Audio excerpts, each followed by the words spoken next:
Despegamos con Lorenzo Ramírez. Corremos raudos y veloces hacia nuestro avión, atravesamos el umbral, nos tiramos en plancha sobre los asientos, nos abrochamos los cinturones, despegamos y nos vamos elevando por los aires hasta alcanzar nuestra altura y nuestra velocidad de crucero. A mi lado, don Lorenzo, va usted de mandarín, que vamos, es que está que abruma usted, ¿eh? O sea, yo creo que era para que el rey lo hubiera llevado de cortejo a la China, porque verdaderamente impresiona, ¿eh? O sea, hombre, si yo voy con el rey a China, llego allí y dice Xi Jinping, dice, ¿con quién viene Lorenzo Ramírez, no? Exactamente, no me cabe la menor duda de que Xi Jinping hubiera dicho quién es el tío ese largo y con cara bobo que va con Lorenzo Ramírez. O sea, vamos, no tengo la menor duda. No. Vaya viajecito que se ha marcado aquí el rey, el monarca, a China. Estoy además, según estoy hablando con usted, por si notan algún problema en el audio, estoy luchando con el micrófono, que ha sido hacer la broma y prácticamente el micrófono se ha reído también y casi se va al suelo.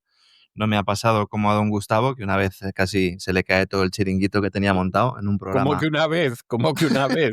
Lo que es una vez es cuando no ha sucedido eso, vamos, no está a punto de suceder. Usted no sabe lo que es hacer el buscando el caos, ¿eh? O sea, que es que vamos. Estoy asustado, don César, porque como España haga lo mismo que Alemania y vuelva a la mili... hombre, a mí ya me pilla un poco mayor. Bueno, pero... yo creo que no nos pilla, o sea, no. A mí además en su día me amnistiaron como objetor de conciencia, o sea que después de que me tuvieron más de una década a ver qué hacían conmigo, finalmente me amnistiaron. Entonces, yo no sé si lo he comentado en alguna ocasión, yo pedí la prórroga esa de estudiantil y luego ya coincidió justo que tenía ya que me terminaba la prórroga estudiantil con que quitaron la mili. El caso es que llevamos tiempo diciendo que había países, sobre todo en el centro de Europa, que iban a utilizar todo el tema del miedo al oso ruso para implantar determinadas medidas en este sentido. Y bueno, pues Alemania, que suspendió el servicio militar obligatorio en el 2011, pues parece que vuelve ese servicio militar obligatorio. Lo que pasa es que vuelve de una forma polémica, porque va a ser por sorteo. Bueno, por sorteo, vamos a ver, por sorteo era en España, lo que pasa es que no se libraba nadie, claro. Pero teóricamente en España también era por sorteo y teóricamente te podías librar, aunque yo el excedente de cupo sé que existía, pero claro. Eso era como el barco del holandés errante, ¿no? Que dicen que existe, pero realmente no lo ha visto nadie. O sea, yo no llegué a conocer a un excedente de cupo jamás en España, aunque teóricamente lo sabía. Y en principio parece que en Alemania van a hacer lo mismo. Supongo que el cupo será un cupo más pequeño que en España, pero no es... Sí. Vamos a ver, se pueden llevar una gran sorpresa en Alemania porque hay bastante gente que puede apelar a la objeción de conciencia y además se da la circunstancia de que en Alemania la ley de objeción de conciencia es amplísima. Es decir, a diferencia de lo que ha sido en España, que era una verdadera vergüenza, la verdad es que en Alemania siempre fue muy amplia, porque incluía incluso no ir a una guerra contra Alemania Oriental, o sea, había una cantidad de modalidades tremenda. Y en fin, se pueden llevar una sorpresa. Y no sé, a lo mejor los turcos, los descendientes de turcos y turcos claro. que se han nacionalizado alemanes, están locos por hacer el servicio militar, pero no lo veo yo eso, ¿eh? El gobierno alemán había acordado previamente introducir un servicio militar voluntario para aumentar el número de efectivos como parte del acuerdo de coalición. Recordemos el gobierno de coalición en Alemania, el hombre de BlackRock, Friedrich Merz, en representación del bloque, iba a decir conservador, pero es que es un insulto decir que la CDU es un bloque conservador. Sí, bueno. Igual que decir que el SPD es un partido socialista, tampoco. Son la bicefalia de la dictadura de partidos en la que vivimos. y ambos han logrado un acuerdo sobre el proceso de reclutamiento como parte, insisto, un nuevo y polémico modelo de servicio militar, porque no se está diciendo, pero yo me he mirado un poquito las leyes y resulta que la Constitución alemana solo obliga a los hombres a prestar servicio. ¿Qué pasa con las Hombre, mujeres? claro, bueno, pero eso yo creo que en estos momentos solamente el Estado de Israel tiene un servicio militar para mujeres. Tengo la sensación de que solamente el Estado de Israel es el único Estado y aún así hacen un servicio militar más corto que el que hacen los varones. La O idea es sea, aquí, vamos a ver, yo realmente soy partidario de que si vuelve el servicio militar lo hagan también las mujeres. Me parece que es de justicia. La idea del gobierno alemán es que es ampliar los efectivos en unos 80.000 hasta alcanzar los 260.000, con 200.000 reservistas adicionales procedentes en su mayoría de este nuevo plan de servicio militar. Sin embargo, también hay que decir que había un objetivo de tener 203.000 soldados, que yo no sé por qué pusieron 203.000, podían haber puesto 200.000 directamente, y nunca se alcanzó este objetivo. Si nos llegan a decir, o si les llegan a decir a los alemanes hace 40 o 50 años que la OTAN iba a obligarles a aumentar el número de soldados, se hubieran hecho las manos a la cabeza. Sobre todo Sí, si les hubieran dicho que encima era para enfrentarse a unos rusos, que yo sepa no está Rusia en guerra con Alemania. Otra sí, cosa es que hayan destruido gasoductos e infraestructuras importantes alemanas y los alemanes no hayan dicho ni mu, como el caso de Nord Stream, ya que, como hemos comentado en varias ocasiones, las empresas que lo construyeron y que lo gestionaban eran rusas, alemanas y también de otros países del norte de Europa. Bueno, pues vamos viendo cómo se va enfocando todo. Forma parte también, ¿no?, de esa línea de propaganda, y ya les adelanto que los hijos de los ministros no irán a la mili, de igual manera que los hijos de los ministros no van a las guerras. Las guerras son para que mueran los hijos de los demás, ¿eh? Por eso Ursula von der Leyen, cuando era de ministra toda de la vida, Defensa, de claro, toda la vida. estaba muy tranquila, y en estos momentos, pues seguramente también, aunque sus hijos ya sean mayores. Noticia también importante, tema de la corrupción de Zelensky. Ayer en el boletín lo comentábamos, también dábamos las primeras informaciones que aparecían aquí en el Despegamos. La cuestión va mucho más lejos, es decir, la corrupción, este caso concreto afecta de lleno no solo a elementos del gobierno de Ucrania, sino al propio Zelensky. Han dimitido 2 ministros del gobierno de Ucrania, el de Energía y el de Justicia, en medio de este escándalo de corrupción. En las últimas Bueno, horas estaba... los han suspendido, Sí. que es verdaderamente es un matiz importante. Es decir, nosotros Sí, de sí. aquí nos vamos, pero no nos echáis del todo, ¿eh? O sea, estamos suspendidos. Ha habido varios detenidos, 5 detenidos, ninguno de los 2 ministros apartados, vamos a decirlo así, temporalmente de Sí, sus cargos, aunque sí elementos muy cercanos a Zelensky. El principal implicado es un señor que se llama Timur Mindic, que es copropietario de la productora audiovisual Quartal 95, que es una empresa fundada por Zelensky. Es una empresa hombre, que fundó claro. Zelensky, claro, en su etapa de cómico. A ver, Zelensky no, cuando nosotros decimos que es cómico, y en alguna ocasión incluso, pues, hemos dicho que se dedicaba, pues, a hacer gracia, incluso a lo mejor en alguna ocasión hemos mencionado la palabra payaso, no lo decíamos por insultar ni por No, tener que ninguna va, que diferencia va. especial hacia él, es que se dedicaba a eso. Se dedicaba a eso, y Sí, además cosas de bastante mal gusto. Cualquiera puede sí, en acudir a... general de bastante mal gusto. Sí, Sí, sí. era muy grosero, muy chabacano, esa es la Era realidad. muy famoso. Entonces, antes de iniciar su carrera presidencial, pues se dedicaba a esto. Fundó la empresa con Timur Mindic, como digo, y también fue financiado, o sea, su carrera presidencial y su carrera también como actor fueron de la mano de otro oligarca ucraniano que se llama Igor Kolomoisky, que este sí que es más famoso.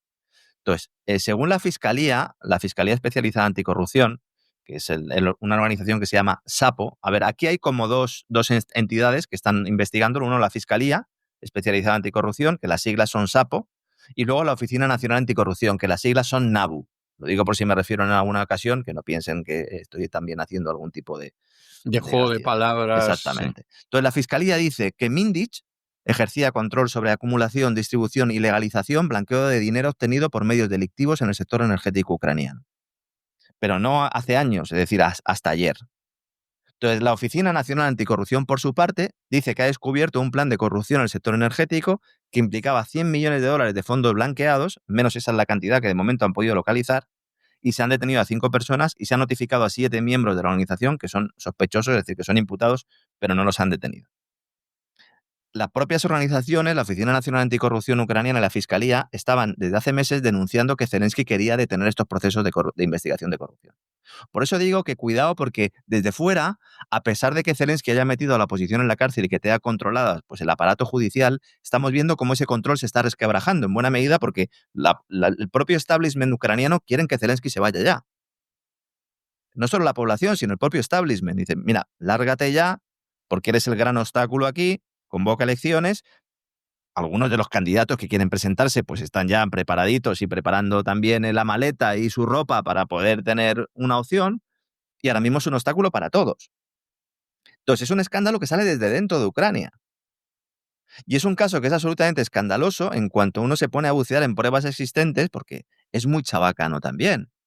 Es decir, algunas de las cosas que se han encontrado en las oficinas de este empresario ucraniano, de Timur Mindich, pues son, por ejemplo, armarios repletos de bolsas con billetes de 200 euros, un inodoro de oro macizo, que yo no sé qué le pasa a esta gente con el inodoro de oro, don César. Yo he estado esta mañana cambiando Es una una cisterna, obsesión, ¿eh? vamos, Es como si hubiera una sido de oro obsesión. ya no hubiera podido con ella. Sí, sí. ¿Causa un determinado placer estar sentado en un inodoro de oro? Yo no sé, no he tenido la experiencia y sinceramente tampoco lo Saddam ambiciono. O Hussein sea, tenía uno también, ¿no? no sabría decirle, no me enseñaría nada, ¿eh? Saddam O Hussein sea, tenía uno. Luego, me puedo creer cualquier cosa. también en su momento, y esto claro, se está destacando en medios ucranianos como una gran paradoja, porque hubo una fotografía que corrió como la pólvora cuando, bueno, pues cuando acabaron con Víctor Yanukovych, ¿verdad? En aquel golpe en su momento. Una de las imágenes icónicas del Maidán era precisamente un inodoro dorado de Yanukovych. No sabemos cuál era el material de ese inodoro, no sabemos si era de oro, pero en todo caso se convirtió en una especie de emblema icónico de la corrupción que se empleó en todo el relato del Maidán en 2014. Entonces es una ironía suprema que ahora la revolución contra los propietarios de esos inodoros de oro conduzca finalmente a una guerra a gran escala con Rusia, cuyos beneficios, al parecer, en parte, se están utilizando para comprar aún más inodoros de oro. Porque el sector energético ucraniano, que está experimentando problemas notables por los ataques de Rusia, por el final de la llegada del gas de Nord Stream, pero también por la propia corrupción del sector energético ucraniano, que está aprovechando las ayudas que se están enviando desde Occidente, y en algunos casos de otros países del este de Europa, para poder solucionar sus problemas energéticos, para llevárselo calentito. Billetes de 200 en los armarios. Dice, Mitnick, este señor, es un magnate del sector inmobiliario. De los fertilizantes, recordemos también toda la polémica con los fertilizantes rusos, cuidado, porque ahí también hay un mercado, en Ucrania, de la banca y del comercio de diamantes. Este es el Leonardo da Vinci de los empresarios, ¿no, César? Sí, no cabe la menor duda. Y además, sobre todo conocido por esa productora televisiva de Zelensky. Llevan 15 meses investigando esto. Describe la Oficina de Anticorrupción como corrupción de alto nivel en la cúpula de la élite política ucraniana. Y cuidado porque ya hay mensajes que indican que este puede ser el principio y el fin del propio Zelensky. ¿Cuál es la diferencia respecto a otras ocasiones en las cuales se ha planteado esta idea? Que está saliendo desde dentro de Ucrania. O sea, no es algo que comentemos en países europeos o que pueda salir de Estados Unidos. Cuando Trump se enfada con Zelensky, siempre dice que es un corrupto. Luego, al final, parece que las aguas acaban volviendo a su cauce. Rusia siempre ha defendido que Zelensky es un corrupto. La Comisión Europea también, hasta el momento de la entrada en la guerra de Rusia. Comentábamos hace unos días que había un informe de la Comisión Europea donde ahondaba en el tema de la corrupción. No es casualidad que esto salga ahora. Llevan 15 meses. Y la Comisión Europea se ha cubierto en su informe sabiendo que esto iba a salir. Zelensky salió en televisión a los Sánchez diciendo que caiga quien caiga, que va a haber sentencias, también debe ser el juez, ya sabe que va a quién se va a sentenciar y a quién se va a condenar. Pero evidentemente está muy nervioso, se tiene que enfrentar a muchas preguntas porque son sus aliados políticos y empresariales los que están bajo sospecha, no uno que pasaba por ahí. Hace 4 meses, Zelensky puso a esta Oficina Nacional Anticorrupción de Ucrania y a esa agencia hermana, esa fiscalía, bajo el control directo del gobierno, imponiendo una legislación redactada a toda prisa para eliminar la independencia operativa de estas agencias. Nosotros aquí lo contamos. Dijimos, algo se está gestando. Muchos de los aliados internacionales de Ucrania, vamos a denominarlos así, se vieron sorprendidos y dijeron, oiga, pues igual ahí hay algún problema adicional al que nosotros conocemos. Y luego se produjeron manifestaciones acalladas también en los medios de comunicación occidentales, manifestaciones en las calles del centro de Kiev, que fueron las primeras protestas públicas, digamos, masivas contra el gobierno desde que entró Rusia en la guerra de Ucrania. Al final, bajo la presión del pueblo, pero sobre todo de Bruselas y de Washington, al final no consiguió meter a estas agencias, en este caso la Oficina Nacional Anticorrupción y la Fiscalía, vuelvo a decirlo, bajo el paraguas gubernamental. Y ahora, redadas masivas y él en la diana. El alcance total de la investigación es confidencial en estos momentos. New York Times está ya avanzando que la corrupción es profunda, es extensa y que involucra prácticamente a todas las figuras vinculadas a Zelensky y a su productora. Hay una agencia de casting para las películas de Zelensky que se llama Firepoint, que llegó a tener contratos gubernamentales multimillonarios para producir drones para el ejército ucraniano. Esto me suena a escribano que me tira de espaldas, ¿verdad? Este es el Sí, método escribano, sí. cuando le daban a la empresa militar los contratos de los respiradores para el COVID. Ya me dirá usted, don César, una empresa que se dedica a hacer casting para películas consiguiendo contratos para producir drones. Es fantástico. Bueno, en España, durante la crisis del coronavirus, había una empresa Claro, que claro. hacía botellitas Sí, para sí. los frigoríficos de los Sí. hoteles, de las habitaciones de los hoteles, y acabó con material sanitario. O Sí, sea, sí. no nos vamos a engañar. Esta agencia de casting que comento aquí, que se llama Firepoint, era la agencia que trabajaba en las películas de Zelensky antes de la guerra. Y todavía no han sido acusados de ningún delito. No, ni los acusarán. Ni los acusarán, vamos. Es una forma de decirle a Zelensky, oye, o empiezas a dar un paso atrás o vamos a ir acabando con los que te han puesto ahí, que son los únicos que te pueden convencer para que te vayas. Bueno, es una posibilidad. Es que el escándalo es mayúsculo. Hay 1000 horas de grabaciones de audio que Mindich supuestamente realizó de sus conversaciones con socios comerciales. De hecho, la Oficina Nacional Anticorrupción de Ucrania ha publicado un tráiler en redes sociales de esto, como si fuera una película. Si lo quieren ver, lo pueden ver. Y ahí se ven clips de diferentes conversaciones entre dos hombres, identificados con nombres en clave, que conversaban en ruso. Casualidades de la vida, ¿verdad? Pues sí. Bien. Estos mensajes no están dirigidos al oyente del Despegamos, ni siquiera al lector del New York Times, ni a Bruselas, ni a Londres, ni a Washington. Esto está dirigido a la cúpula del establishment político ucraniano que está implicada y que todavía no han sido imputados. Y se le está diciendo, oye, o convencéis a este para que se vaya, o vais a ir cayendo uno a uno. Estamos hablando de lo mismo que ha sido Ucrania siempre y de lo mismo que se hizo en la Rusia de Boris Yeltsin. Empresarios ricos, en buena medida con dinero extranjero, comprando el control de elementos de las fuerzas de seguridad, poniéndolos a trabajar grabando conversaciones privadas entre políticos destacados, entre rivales empresariales, y luego esto, pues utilizarlo como herramienta de chantaje político. Claro, hasta ahora, cuando había casos de corrupción, se decía siempre, no, estos son los rusos, es el Kremlin el que quiere desestabilizar Ucrania. Ahora es la Fiscalía ucraniana. Bueno, de todas formas, todo el mundo sabe que no era el Kremlin y que era Zelensky y sus muchachos. Claro. Eso se ha sabido siempre, ¿para qué nos vamos a engañar? Claro. O sea, Lo digo sobre todo para... Sí, y cuando en algún momento el punto al que se acercaba la fiscalía era serio, pues ahí estaba un personaje como Biden para conseguir que claro. destituyeran al fiscal. Exacto. Así ha sido, ¿no? Y luego tenemos el renacer de Epstein en Estados Unidos. La verdad es que hoy venía un día completito, estaba investigando todo esto y entonces resulta que apenas acaba de concluir el culebrón del cierre de gobierno más largo de la historia y ya tenemos otro lío político con la publicación de nuevos correos de Jeffrey Epstein, ese financiero magnate transhumanista que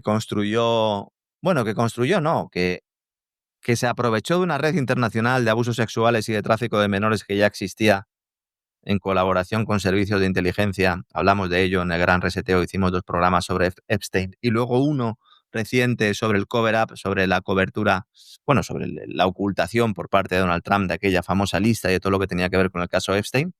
Ahí hay un triángulo importante entre Ghislaine Maxwell, la pareja de Epstein, el Mossad, el MI6 británico y la CIA. Eh, el padre de Ghislaine Maxwell también pues estaba, bueno, de hecho era el que tenía más relación con esos servicios de inteligencia, y luego todos esos viajes que hicieron Ghislaine y Epstein a Inglaterra, a Londres, de la mano del empresario de Victoria's Secret, ¿no?, que era otra tapadera también en su momento del servicio de inteligencia británico.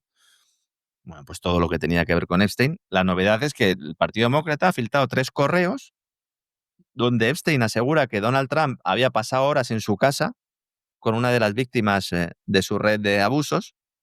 Y entonces, en respuesta, los republicanos han liberado de golpe 20.000 archivos privados de Epstein, que evidentemente no me ha dado tiempo a ver, para demostrar, según ellos, que no había nada más que rascar y que los demócratas pues estaban manipulando el contenido solo presentando esos 3 archivos, ¿no? Como que diciendo, habéis seleccionado lo De que todas queríais. formas, vamos a ver, esto en estos momentos y a día de hoy no sabemos si se corresponde con la verdad o no se corresponde con la verdad. Eso es cierto. Ahora, si esto fuera cierto, por vía de hipótesis, Ujú. podría explicar, por ejemplo, lo tremendamente servil que es la política de Donald Trump hacia el Estado de Israel, porque en última instancia Epstein no solamente trabajaba para la CIA, sino que trabajaba para el Mossad. Sí, Y sí, esto está sí, sí. más que visto y comprobado.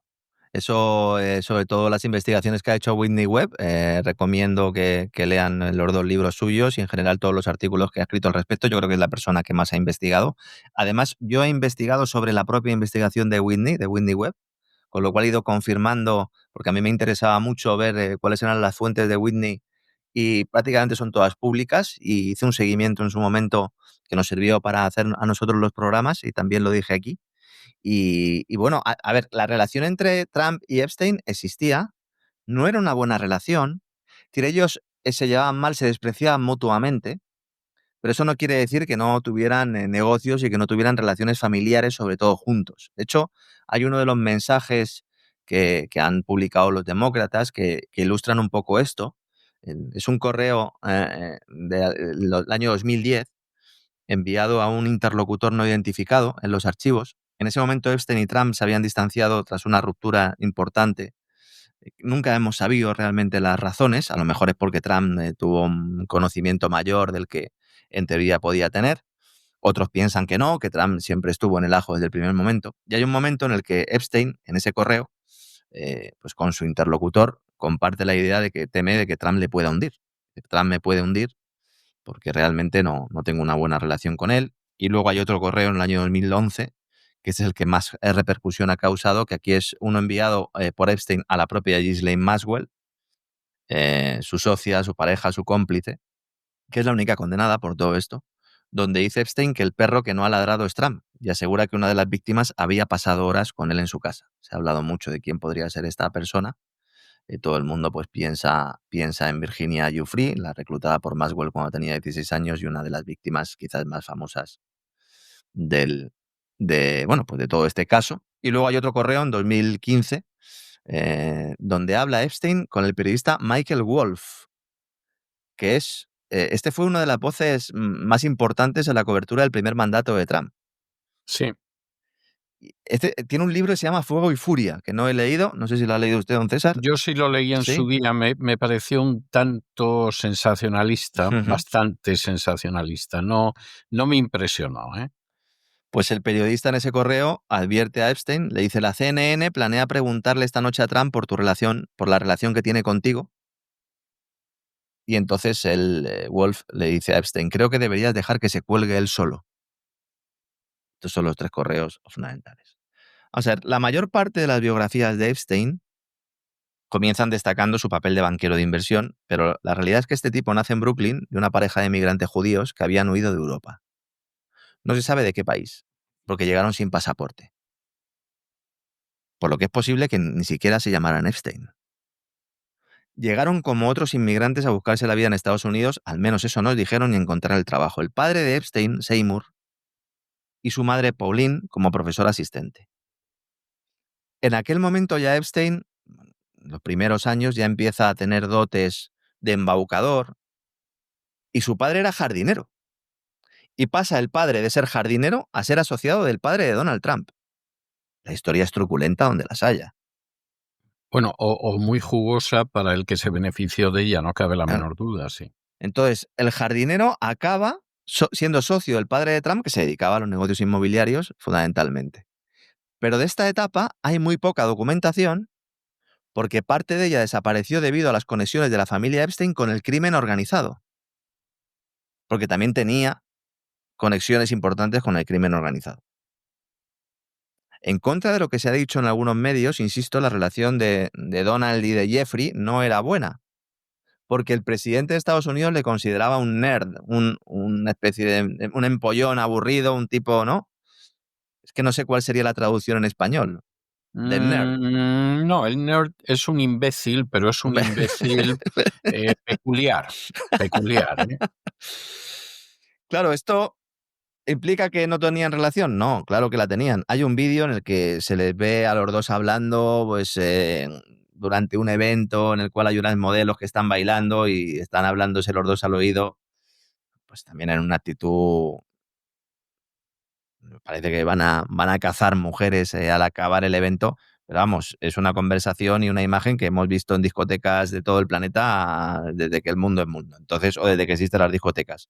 Entonces, bueno, es un vídeo muy famoso también, pero es verdad que Ghislaine Maxwell aparece con Bill Clinton, Epstein aparece con Bill Clinton, aparecen con muchos personajes importantes y tenían una relación estrecha con la Casa Blanca.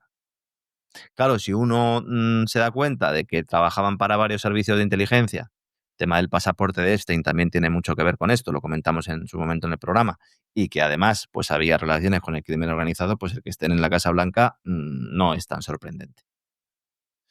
¿Cuál era la relación? ¿Cuál era la profundidad? Pues no lo sabemos. Lo que sí sabemos es que ya tenemos otro lío que se va a emplear como arma política para las elecciones de midterm del 2026. Sí, Yo creo que no cabe duda. están quemando mucho cartucho, don César. ¿Cuándo son? Voy a mirarlo. ¿Cuándo son las elecciones de midterm? Yo creo que son en No, noviembre, ¿no? A ver, sí, no, todavía queda tiempo. a ver cuándo son. Ah, no, bueno, 7 de abril, marzo, noviembre del... Sí, Sí, sí, la primavera es. es en la primavera. En la primavera, bueno, entonces sí, entonces van bien, están sacando ahora la munición cuando tenían que sacarla.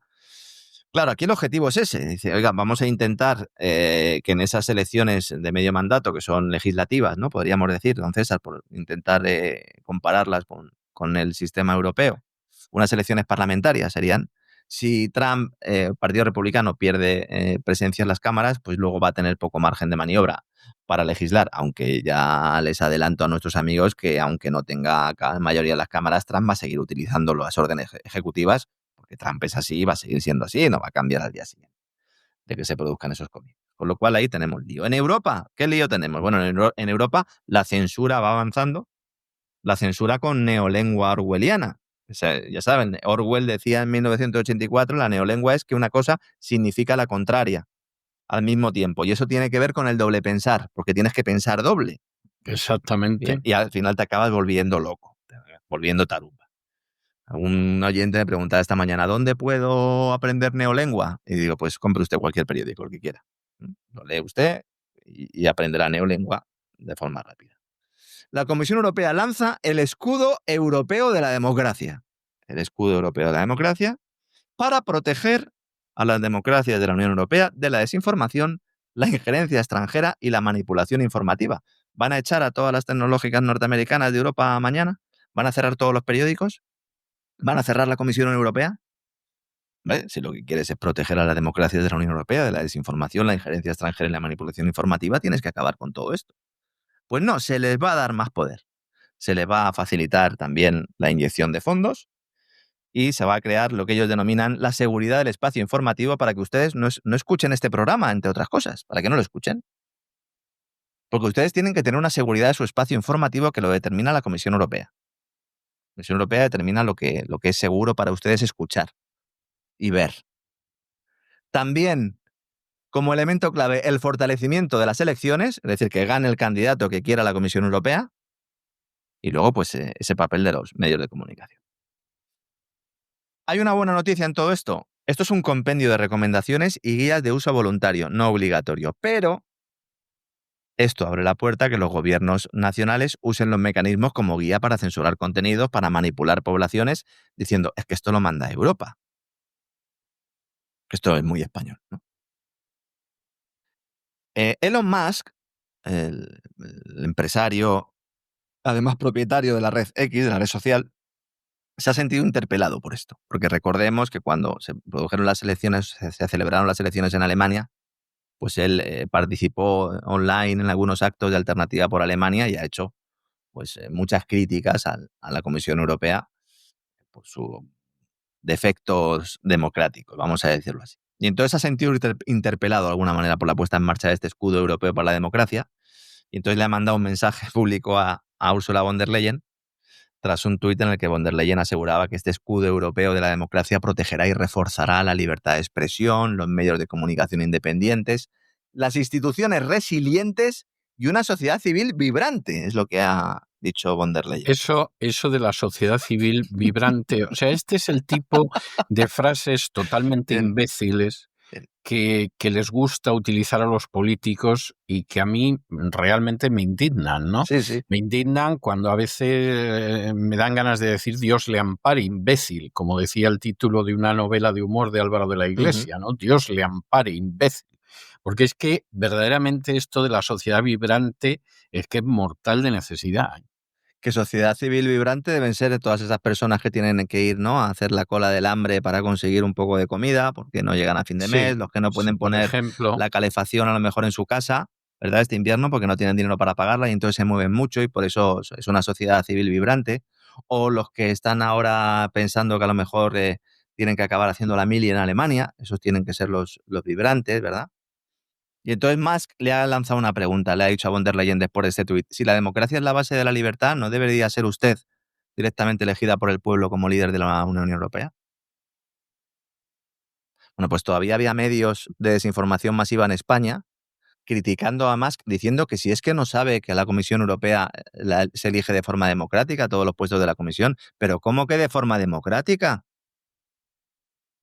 Si los europarlamentarios eligen a una persona y luego esa persona hace una lista, en algunos casos con potenciales delincuentes, como el caso de Teresa Rivera.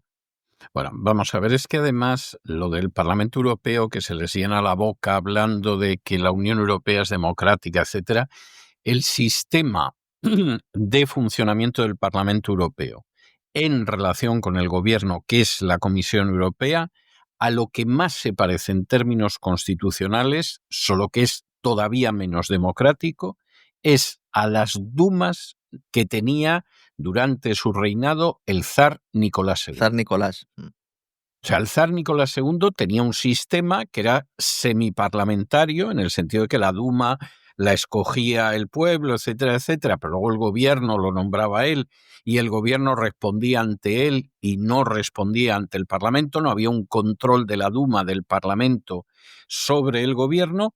Bueno, ese era un sistema que era todavía más democrático que el sistema de las instituciones europeas. De manera que, claro, gente que no para de hablar de la democracia, las libertades, Europa, la pera limonera, etcétera, etcétera, cuando luego la realidad es que es un sistema más despótico que el que existía en la Rusia de Nicolás II, yo no sé cómo no se les cae la cara de vergüenza. Sí, sí, y luego además, insisto, los palmeros encima aplaudiendo, dice, oiga, pues vamos a abrir un debate, que sería lo necesario aquí. No vamos a tirarle una piedra a Elon Musk diciendo, si además ¿por qué se mete? Si este es americano. Dice, oiga, pero si la injerencia extranjera la están facilitando y la están impulsando ustedes. Sí. Y luego hay una parte de este escudo que a mí me ha indignado también especialmente y que se ha ocultado a la mayor parte de la población, que es que dice que se va a configurar una red de influencers para lanzar mensajes en plataformas digitales que ayuden a comprender mejor la posición de la Unión Europea y promover un código de buenas prácticas. Estos son los oficiales de la Gestapo. Sí. Estos son los que van a seguir haciendo listas negras. Ahora pues ya van a estar en nómina oficialmente. Lo celebro por ellos porque les dará seguridad laboral. Pero ¿cómo puedes crear una red de propaganda? Oiga, si usted lo que tiene que hacer es, si alguien está diciendo alguna mentira, si alguien está expresando algo que no es realidad, pues usted diga la verdad y la verdad triunfa. Porque además usted tiene todos los medios del mundo para que triunfe esa realidad. ¿Cuál es el problema? Que la realidad está cada vez más lejos de ese mensaje y por lo tanto necesitas propagandistas. Luego, en relación con lo que usted decía, hay una guerra también entre la Comisión Europea y el Parlamento Europeo. Y está saliendo a la luz ya no determinados países que no quieren que Ursula von der Leyen esté ahí, sino incluso países gobernados por miembros del mismo partido que von der Leyen, que están viendo cómo ahora que se están acordando los presupuestos europeos para los próximos años, todo el mundo quiere su parte de la tarta y muchos europarlamentarios se están dando cuenta del monstruo que han creado, con una Comisión Europea que no responde ante nadie, que no tiene ninguna legitimidad tampoco y que actúa en favor de intereses extranjeros y de unas pocas regiones sobre el resto. Dentro de esto también se han dado cuenta de que la ley de contrataciones públicas no permite repartir los ingentes recursos que se van a asignar a cargo de este famoso programa para rearmar Europa. Porque claro, hay que cumplir una serie de requisitos, hay que pasar una serie de elementos de fiscalización, de auditoría. Y entonces dice la Comisión Europea, el sistema actual carece de agilidad, vamos a reformarlo. Carece de agilidad, ¿no? Que queréis dar contratos públicos a dedo. Dice la Comisión Europea, el marco actual de contratación pública carece de la agilidad, la coherencia y el enfoque estratégico necesarios para responder eficazmente a los retos actuales y emergentes. ¿Cuáles son estos retos? Que os lo queréis llevar calientito, os lo queréis llevar crudo. Esos son los retos actuales y emergentes. Cuando han ido a Bruselas y le han preguntado, dice, sí, llevamos trabajando en esto ya unos cuantos meses. Y esto coincide además con el debate en España que el Ministerio de Transportes ha introducido sobre la posibilidad precisamente de cambiar el sistema de contratación para imponer subastas tras estos casos de corrupción vinculados a Ábalos, Santos Cerdán y compañía. Oiga, lo que hay que hacer es endurecer los sistemas de contratación pública, no flexibilizarlos. Pero entonces, claro, se les acaba el tiempo. Quieren asignar todo lo que puedan porque no saben cuándo el cuento ucraniano va a terminar. Luego Y también... es que Sí, el cuento ucraniano está en un plan que lo mismo lo pueden prolongar más que puede irse a hacer gárgaras. O sea, es una situación muy delicada ahora mismo, sobre todo para la Unión Europea. claro, porque la Unión Europea es la única que no está participando en la toma de decisiones ahí. Entonces Ucrania tiene su historia, con su alianza con Londres y también en buena medida con Francia, que está ahí a ver qué pasa. Estados Unidos también tiene mando en plaza, Rusia evidentemente. Ahora la Unión Europea no está ahí de convidado de piedra. Luego, el tema del crecimiento español. Llevamos años diciendo que cuando era Nadia Calviño ministra de Economía había manipulado las cifras de crecimiento español y había modificado el sistema para generar un crecimiento de la economía oficial mayor del que existía. Don Roberto Centeno lleva años criticando el proceso de Sí. cálculo del Producto Interior Bruto. Mandó una carta a Bruselas también en su momento, junto con otros compañeros. Pues, 4 jinetes se llamaban, ¿no? O se hacían llamar. Sí, los 4 jinetes del apocalipsis, sí. Bien. Bueno, pues Nadia Calviño, que ahora es la presidenta del Banco Europeo de Inversiones, publica un libro de memorias y dice, oiga, por lo menos espérese a salir del Banco Europeo de Inversiones, pues no lo publica, lo presenta el jueves y en este libro revela que ayudó, es la palabra que emplea, al Instituto Nacional de Estadística Español a calcular un crecimiento de la economía española más elevado del que elaboraban hasta ese momento. Es decir, dice que el Ministerio de Economía, bajo su gestión, ayudó al INE para que el PIB, el Producto Interior Bruto, fuera más alto de lo que era. Porque se quejaban de que el sistema de cálculo mantenía infravalorado este crecimiento económico, lo cual no encajaba con el discurso oficial de que la economía española se había recuperado rápidamente del COVID con más crecimiento que sus socios. Cambiaron el sistema y es el que está en vigor hoy en día. Por lo tanto, esto hay que introducirlo como factor también diferencial. ¿Por qué España crece tanto? Bueno, porque, entre otras cosas, porque cambiaron el sistema de cálculo. Sí, efectivamente. Las memorias son 2000 días en el gobierno. Y dice así la señora Calviño, para que vean Qué que no son... valor, pero yo de verdad es que me quedo pasmado. Pero ¿cómo puede la señora Calviño escribir unas memorias sobre su paso con el gobierno, Sí, con sí. el paso que tuvo? Sí. Sale sentada así en un sofá gris. Además, que ella desde que llegó se quería ir. Porque el acuerdo era, mira, voy yo, pongo la cara yo que vengo también de funcionaria europea y yo quiero volver a Europa rápidamente. Es decir, a mí no me tengas aquí y al final, pues, estuvo 5 años y medio al frente de varias carteras ministeriales y vicepresidencias del gobierno. Y dice lo siguiente en el libro. En el Ministerio de Economía, esto tras la pandemia, ¿no? En el Ministerio de Economía teníamos claro que había un problema con la metodología de estimación del PIB que hace el INE. Dice, nunca hemos sabido bien por qué, pero el caso es que el organismo de estadística mantuvo durante años una estimación de la actividad muy inferior a la real. ¿Y cómo sabías tú cuál era la real, Calviño? Si es el INE el encargado de calcularla. O sea, ella la calculaba y decía, a mí me da más. Algo estáis haciendo mal. Dice, oiga, es que estamos siguiendo todas las metodologías que están aquí, que además cuando se han modificado se tienen que modificar en un sistema de transparencia. A mí me da otra cosa. Esto hay que cambiarlo. Entonces, ¿cómo lograr que lo cambiaran? Vuelvo a citar a Calviño. Dice, por respeto institucional, que hay que tenerlos cuadrados, yo no quería cuestionar en público el trabajo del INE, lo que me exigió hacer verdaderos malabarismos en las entrevistas y preguntas parlamentarias. Pero claro, si podíamos tratar de ayudarles a nivel técnico para mejorar sus metodologías, es lo que hicimos. Lo que hiciste fue amenazar a los técnicos del INE. Nadia.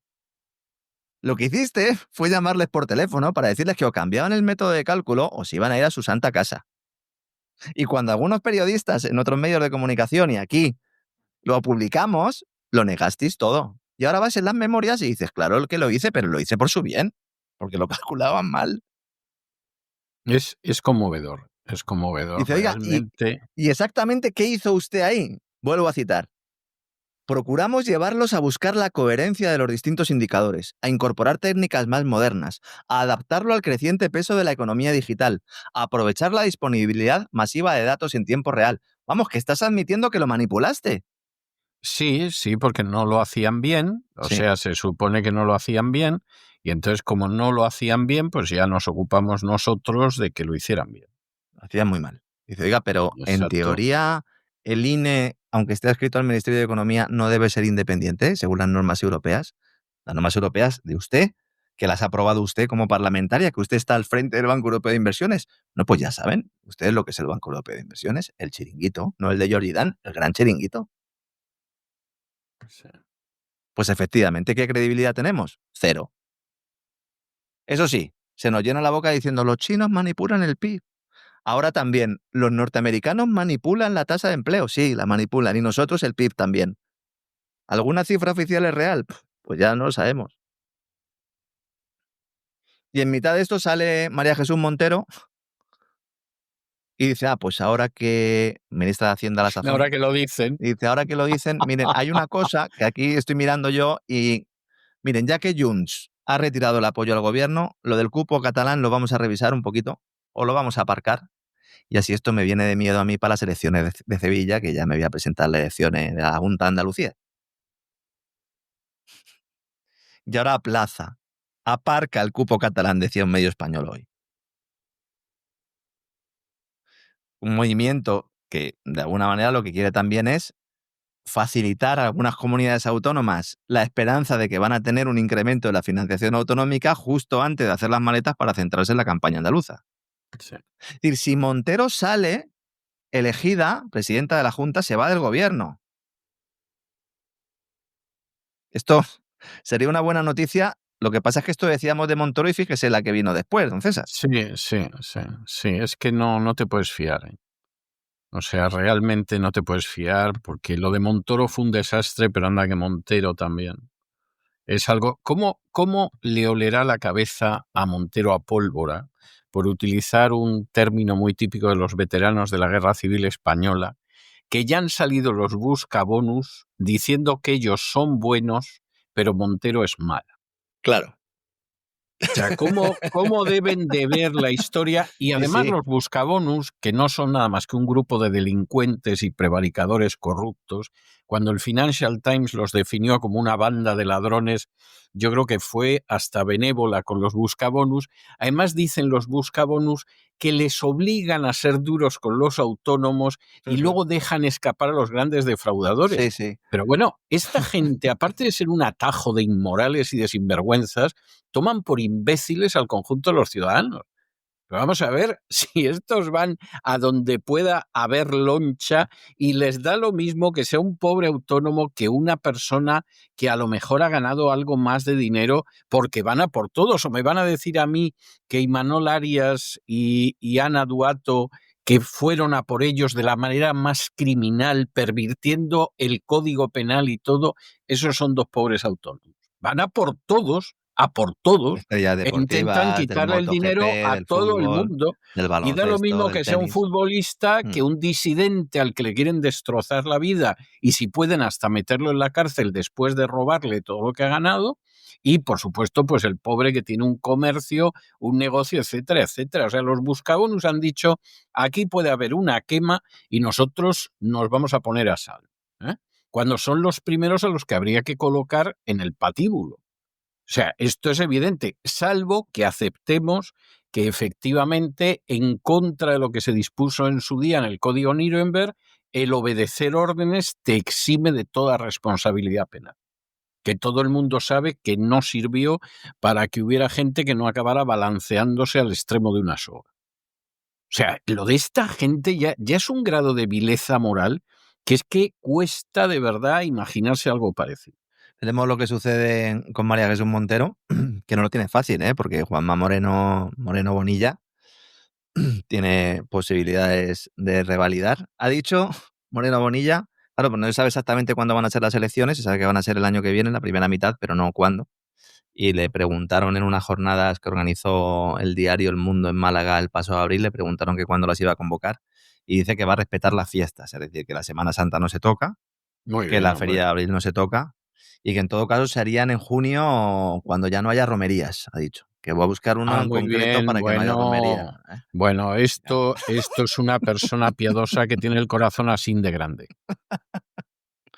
Su mujer también trabajaba en una empresa de esas sanitarias, ¿no? Que Sí, le fue muy bien el sí, tema con las mascarillas y tal. Se dedicaba al sí, marketing. sí. Sí. Bueno, marketing lo de Felipe en China, ¿no? El rey Felipe, los reyes Felipe y Leticia terminan su viaje de estado a China con una jornada centrada en la promoción de España en el país. Allí los han llevado. Los han llevado, además, literalmente. Los han llevado. Iba Carlos Cuerpo también, el sucesor de Nadia Calviño, el ministro de Economía. Sí, Charlie Body, sí. Exactamente, iba allí, que no le llegaba la camisa al mismo. También se ha bajado del avión, nadie sabía quién era. Este señor, ¿quién es? El ministro de Economía. Bueno, vamos a hacerle caso a los reyes.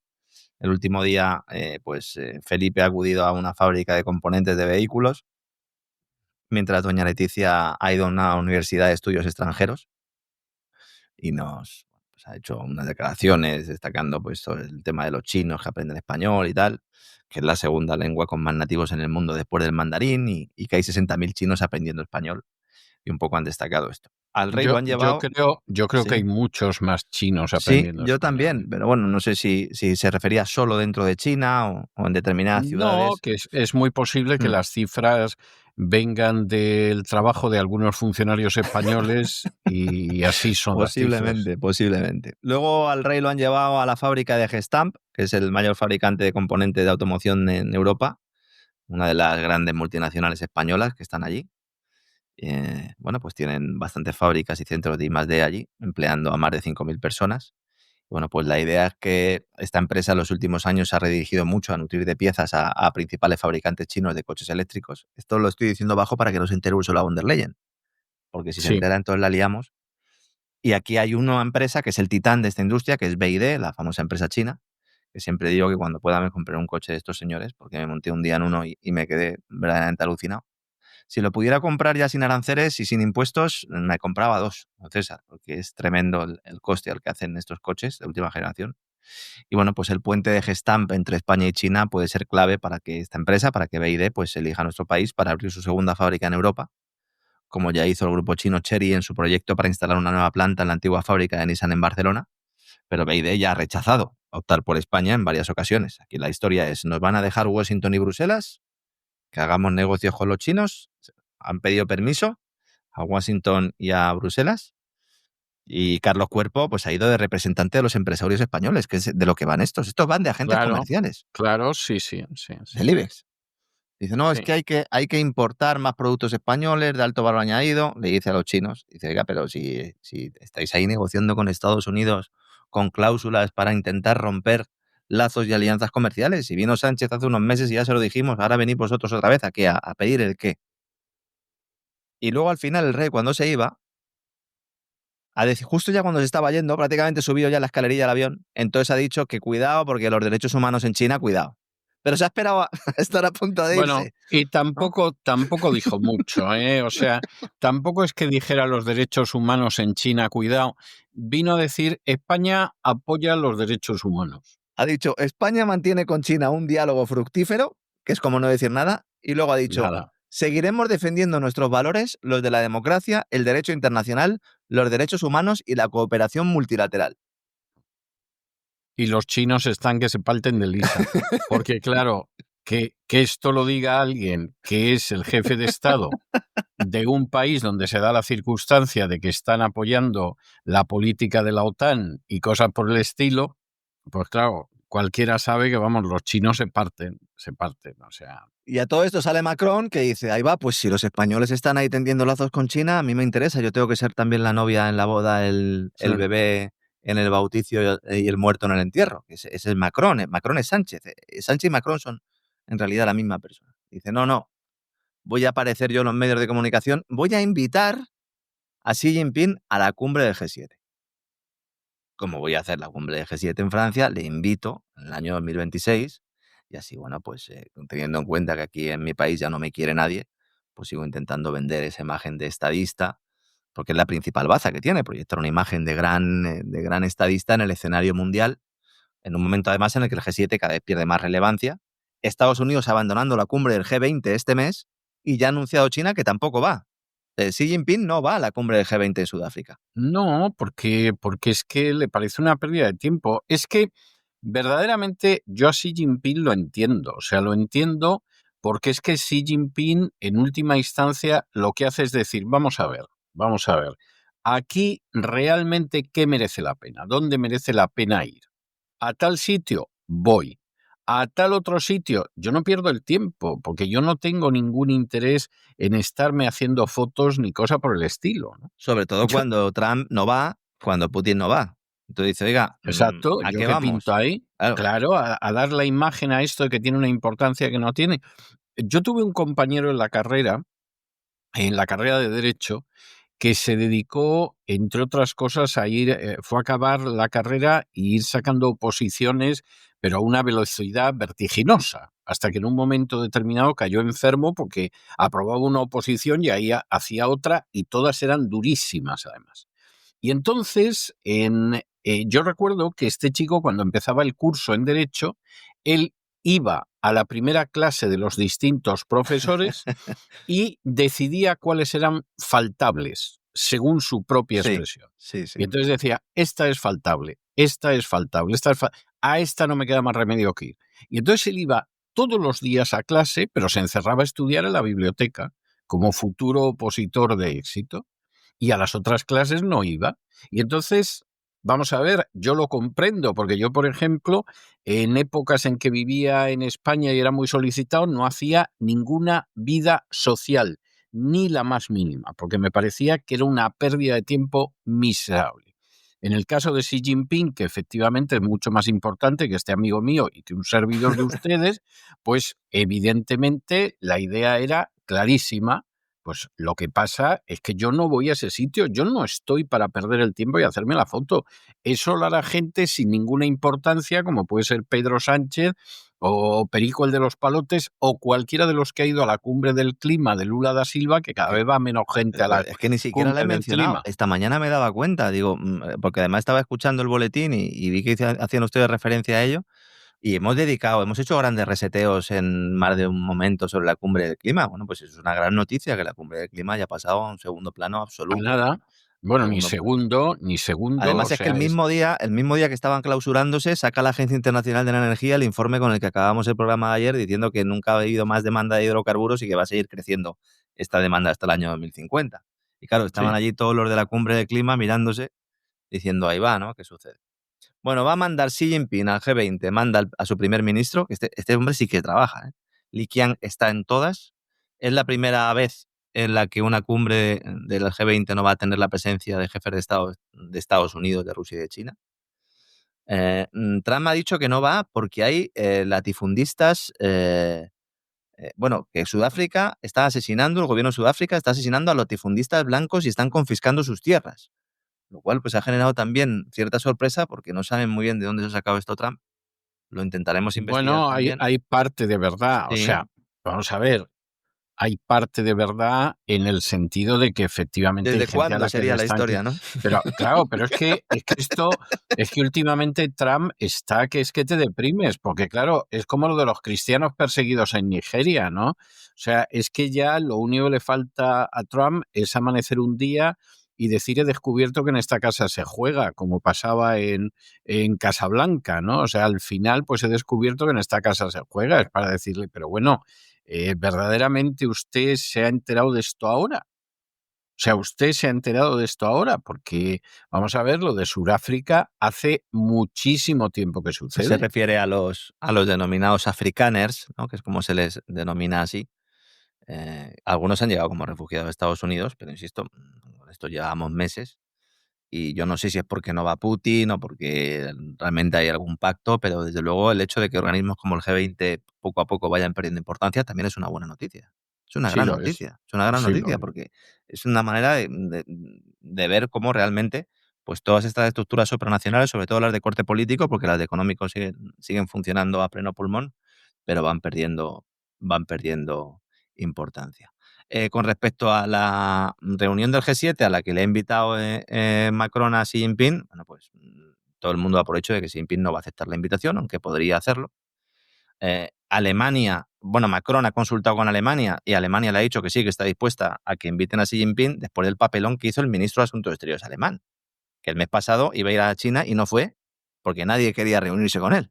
Esto también es tremendo. Él Cosa tenía... que a mí personalmente no me sorprende. Es que ya no es que no se fuera a reunir con él Xi Jinping, es que no se quería reunir el de la cartera de exteriores chino. Pero si me estáis insultando todo el día, si estáis tirando por tierra los contratos, si os estáis quedando callados ante todas las injerencias de Estados Unidos, ¿a qué venís aquí ahora? Entonces, funcionarios franceses han planteado la idea de invitar a Xi Jinping discretamente, decían algunas agencias internacionales hoy, a sus homólogos alemanes, y Berlín en general lo apoya, según algunas fuentes que han hablado de ello. Y nos despedimos ya con una noticia de última hora que acaba de salir precisamente y que no va a sorprender a nadie. Los países nórdicos y los países del Báltico han acordado comprar armamento estadounidense para Ucrania valorados en 500 millones de dólares.